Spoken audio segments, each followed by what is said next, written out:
is it, Chet. How many rounds do you think they'll make it?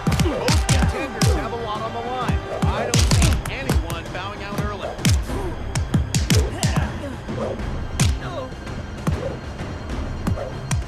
Intense! He sends his opponent to the floor!